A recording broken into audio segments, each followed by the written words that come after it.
Please be advised that the views and opinions of the host and guests do not reflect those of the station, the management, and its network.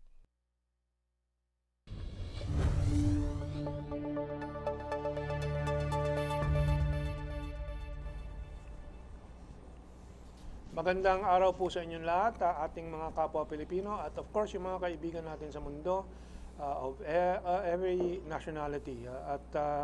Itong ika-18 ng Hunyo po at ating pag-uusapan dalawang aspeto ng buhay po natin, yung ating domestic affairs, yung mga nangyayari dito sa Pilipinas, and secondly, in our second part, ito pong ating international situation. Huwag natin kalimutan po, ang Pilipinas is a very cosmopolitan country and a pivotal country in world affairs kasi hawak po natin yung gate o yung pinto mula sa kanluran or sa western countries to Asia, dahil tayo ay nasa strategic position dito sa Pacific Ocean and China Sea.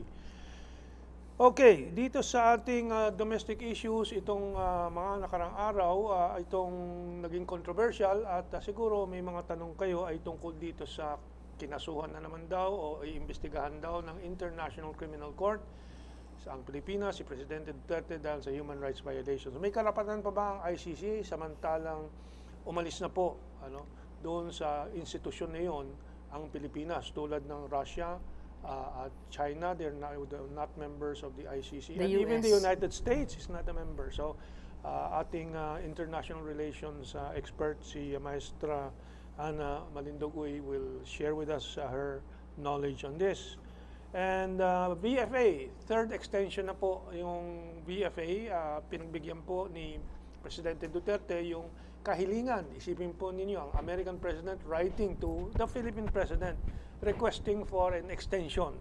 Unheard of yan in the 1950s, 60s, or 70s until Marcos came, na mas maraming mga requirements si Marcos when the Americans request something, But now it's very normal for President Duterte to set the conditions, Ano kaya ang kahulugan nito?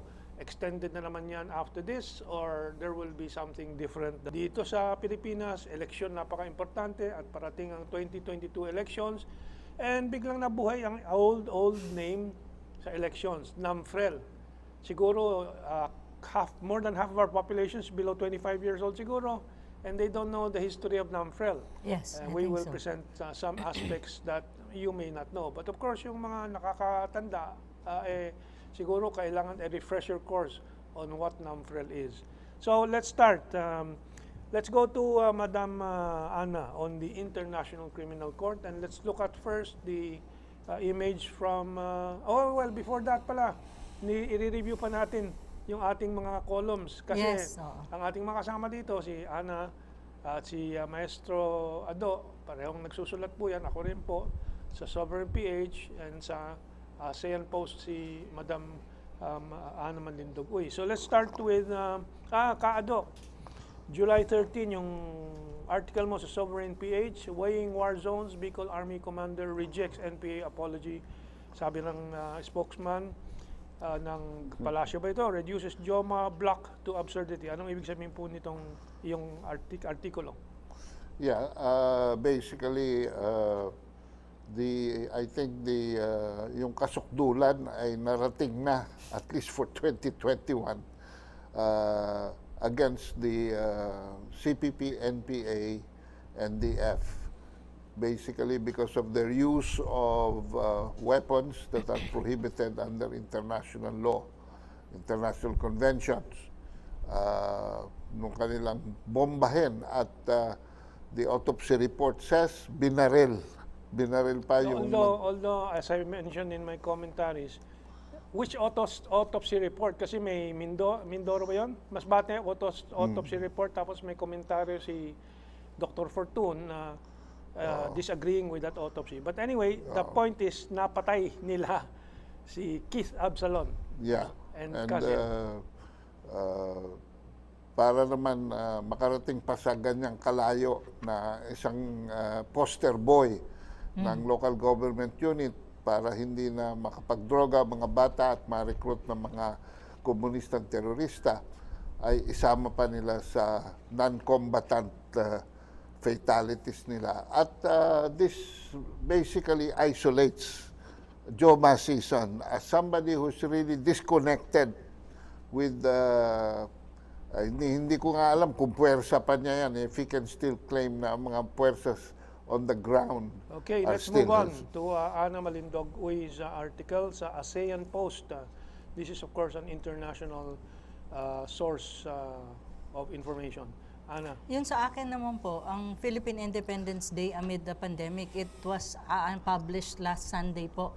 Ang sinasabi, ang buod lang po ng article is, just like before that we fought against the Spaniards and the colonizers, this time around, amidst the pandemic, we also have to be united and fight together this unseen enemy. Kasi at the end of the day, kapag na-defeat po natin yan and we become united in defeating that by, of course, following minimum health standards and pagpapabakuna po, kasi ito yung ating tools, no, how to fight the pandemic and the coronavirus COVID-19 disease, is yun ang sign na we will be independent.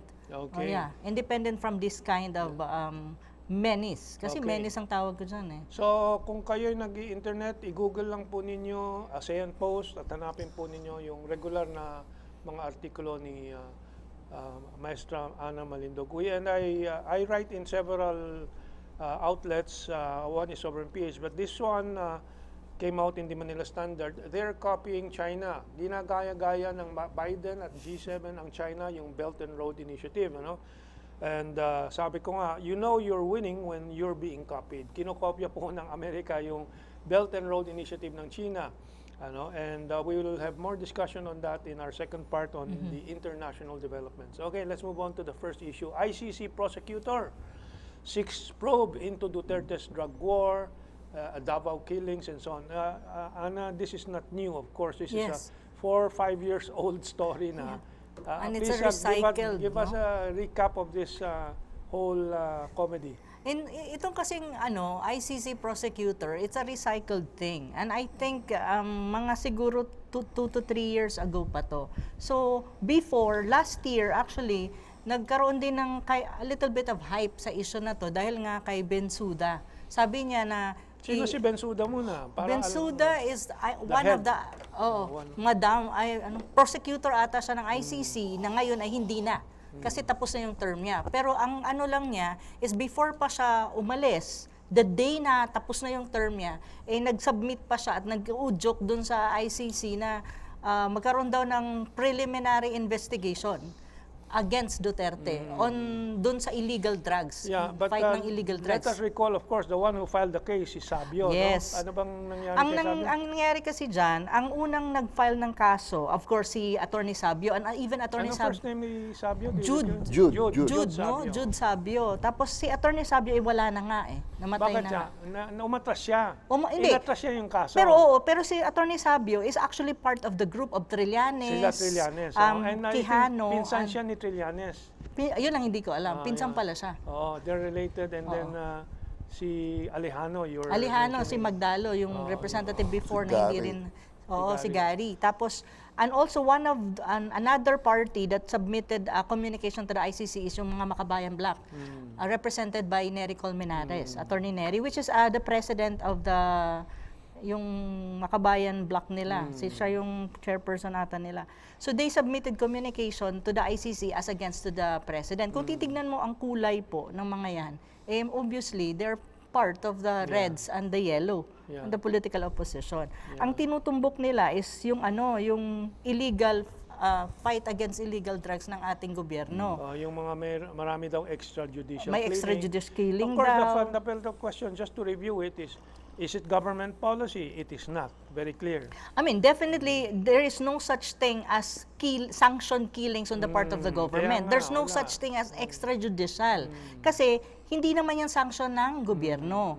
And one thing that I think ating mga kababayan has to understand, yung fight against illegal drugs is a state action. It's a legitimate state action. And the state, kahit saan po kayo pumunta at kahit saan po ninyo i-research yan, it has the power to defend itself against forces na would destroy the state itself. And illegal drugs is destroying the Filipinos in general. So Yes. I'm going to add, hindi ba, it's very popularly supported by the communities, no? So who else is going to pass judgment if not the people themselves, di ba?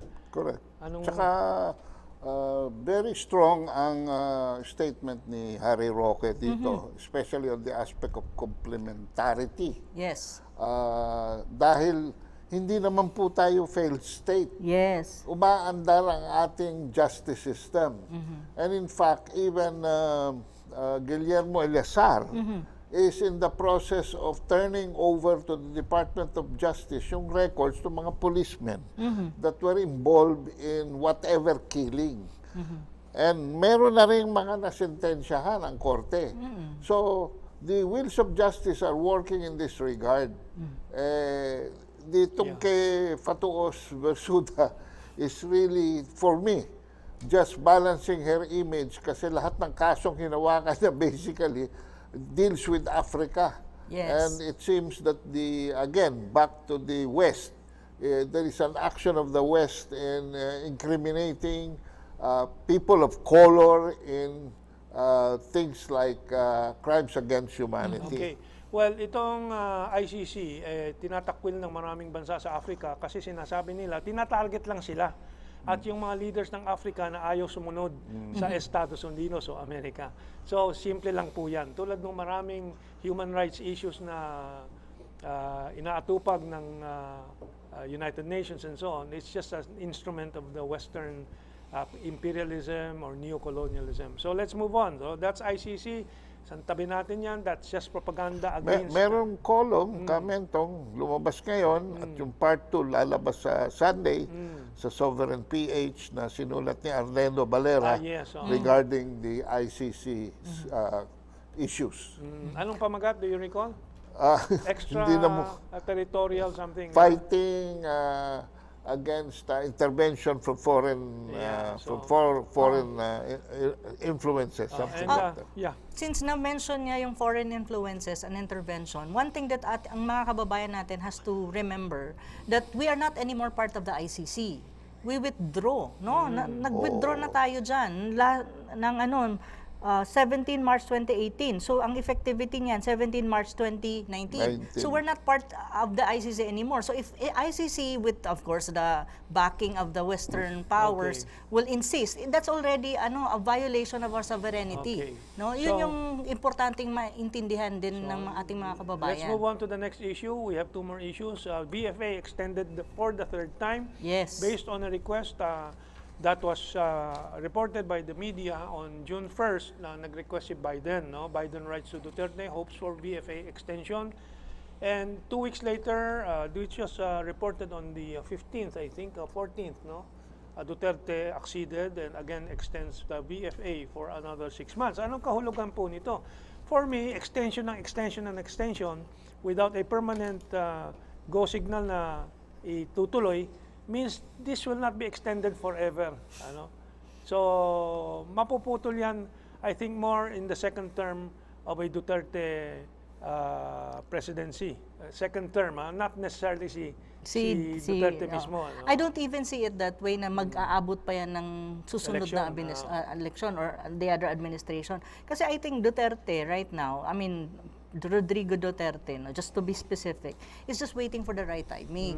Pero ang tanong is, why is it that the US is insisting too much na ma-preserve itong BFA at magtuloy-tuloy? Precisely because, if you look at the region, pag nawala ang BFA, magwi-weaken talaga ang positioning ng US in the Southeast Asia, or even in the Indo-Pacific region. Kasi, ang tayo lang naman ang mayroon yan At tayo lang naman ang may, until now, no, may military bases pa rin ang America using our own bases.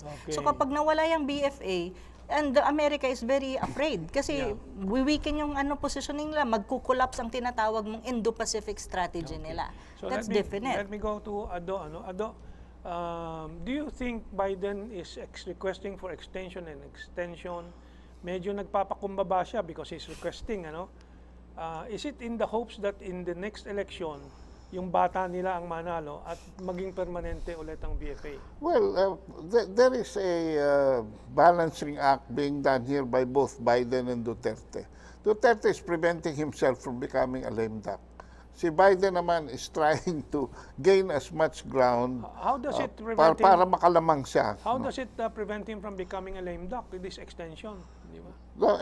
Ganyan na style ni Duterte. Hindi siya nagbibigay ng final action on some matter that might still be used by him as a leveraging item against policy. Okay. Yun ang ano. Well, anything to add, Alna, before we go to Namfrel? Yeah. I just hope, at the end of the day, that the president will make a decision that's favorable to the Philippines, and extending the BFA in whatever terms, would not be favorable to us. It's not within our national interests, and at the same time, it will not really be a factor towards independent foreign policy or non-aligned stance. Okay. And the last point that I want to make, there are so many unconstitutional provisions of the VFA. It really has to be scrapped, or if ever, they have to come up with a new one that's much more favorable to the Philippines. Okay. So that's my my last Mapipilay point. talaga ang Amerika pagka walang BFA. Kasi yung kanilang concept of the Pacific Security Lake, where the Philippines occupy the South, magbubukas. At napakalayo ng Guam, Yes. for any action on East Asia. Bakit gusto nilang manatili dito sa region na to? Ang layo-layo nila at saka wala namang banta. They're saying for the security of the US, ang layo-layo ng China sa kanila, So this is just a It's still for their leftover. interest, military, economic, and all the interests that they have in the region. At right now kasi, they know that there's a contending superpower, China, so they want to control even the rise of China by having this strategic May interest ba structure. tayo na kontrolin ang rise of China? No, of course not, Pilipinas, because that is wala, for di ba? our advantage. Advantage natin, Yeah. may benepisyo pa tayo kung umaangat ang China. Final word. Pero sila, ang gastos kasi ng mga floating Yes. coffins nila yung mga 6 aircraft fleet, carrier. 7 fleet, and all that. So they want a more stable place to base their action Military from, bases. if needed. Okay. So our third topic on the domestic developments, Namfrel, National, ano ulit ang Namfrel? Namfrel? Movement for Free Elections. Free elections, yes. Matagal na kasing wala sa consciousness po natin yan. Oo, yung Namfrel. But actually, this is a 1950s vintage organization. And kaya po sumabog ulit itong Namfrel dahil nga ito ay inuugnay ng isang report sa 1Sambayan ng opposition. Kasi ang Namfrel nagpopostura yan na neutral, independent election watchdog. So nagtataka itong si news editor Art Samaniego Yes. Jr.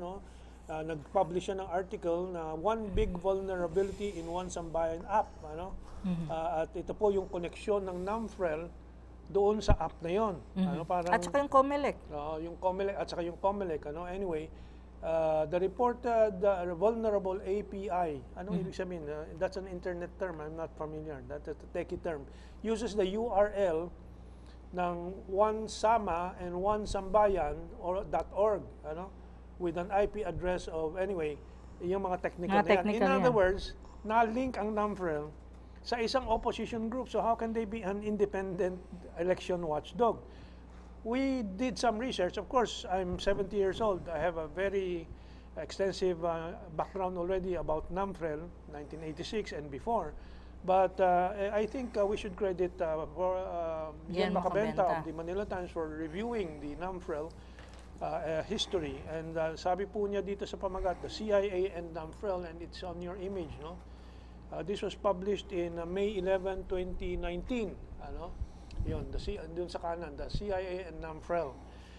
Let's just cite a few things that he mentions here. Namfrel, ito, mga sinulat ng mga Amerikano na mga materials, libro, Portrait of a Cold Warrior by James Smith, New York, 1976. It discusses it together with an extract from the book Portrait of a Cold Warrior na sinasabi Namfrel is a CIA project. An article in the Journal of Contemporary Asia also entitled Counterinsurgency in the Philippines by Stephen Shalom.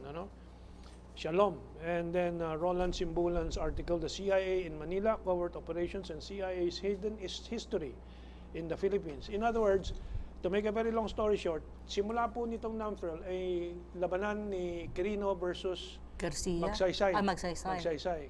At ito ay tinayo para bantayan ng eleksyon daw, pero actually to support Magsaysay against Quirino. Ano? So, ganun na po noon. Yeah, doon talaga nagsimula yan. yan. And there are historical records here and so on. Now, 1986, Namfrel na naman in a very controversial election Snap between election. Marcos and Cory. And naputol yung counting ng eleksyon kasi nag-rebelde yung RAM, RAM. Yung grupo ni Honasan. Reform the Armed Forces Movement nila Honasan. Yung kanyang mga asawa ng ibang mga RAM members were also the manning the counting machines, no? Na nag-walk out sila, kaya natigil yung pagbibilang.